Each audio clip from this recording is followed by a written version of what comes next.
Kami akan jabarkan untuk Anda, saudara, data mana saja BUMN yang sedang menagih utang mereka. Yang pertama, ini adalah 2 BUMN terbesar utangnya yang belum dibayarkan dan minta untuk segera dibayar oleh pemerintah. Yang pertama ada Pertamina, 96,53 triliun rupiah. Besar sekali. Untuk apa aja sih? Yang pertama untuk subsidi solar. Kita tahu solar masih disubsidi. Yang kedua juga premium. Ini ada selisih harga jual premium dari 2017 hingga 2019 yang belum dibayarkan dan totalnya mencapai 96,5 triliun rupiah. Pemerintah sebenarnya udah bilang akan bayar utang ke Pertamina dengan dua term, jadi 2 bagian. Yang pertama akan bayar sekitar 40 triliun terlebih dahulu, baru setelahnya adalah sisanya. Yang juga BUMN cukup besar utang yang belum dibayar adalah PLN, 48 triliun rupiah. Ini adalah utang dari kompensasi di tahun 2018 hingga 2019 dan subsidi diskon tarif listrik di 2020. Nah, ini adalah totalnya sebenarnya subsidinya tidak dibandingkan dengan kompensasi yang harus dibayar tidak terlalu besar. 3 triliun rupiah untuk subsidi diskon tarif listrik tahun ini.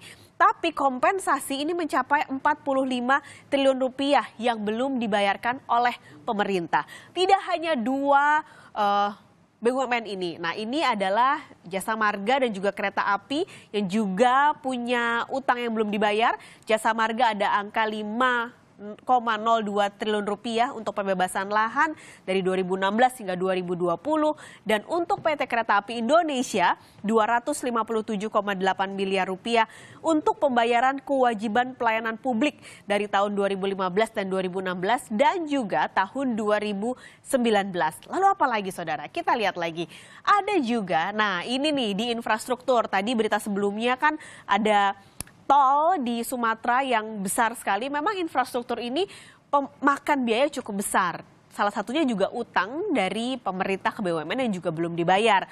Waskita Karya punya 3,7 triliun rupiah utang pemerintah yang belum dibayarkan. Ini untuk pembebasan lahan jalan tol. Tadi juga kalau Anda ingat data yang sudah saya sampaikan dari Jasa Marga 5 triliun juga untuk pembebasan lahan. Jadi pembebasan lahan ini memang memakan biaya cukup besar dalam pembangunan infrastruktur dan juga Wijaya Karya.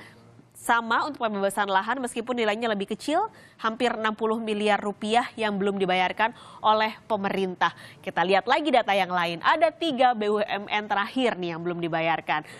Kita lihat dari yang paling besar saja. Pupuk Indonesia ini ternyata pengadaan pupuk subsidinya memakan biaya cukup besar dan belum dibayarkan oleh pemerintah sebesar 17,1 triliun rupiah. Apalagi sebenarnya ada bunganya, saudara. Jadi semakin lama utang itu nggak dibayar, bunganya juga semakin besar. Akhirnya utangnya jadi semakin gendut. Nah, ini kenapa akhirnya utang jadi semakin besar karena kalau melihat dari periode waktunya dari tahun ke tahun belum dibayarkan.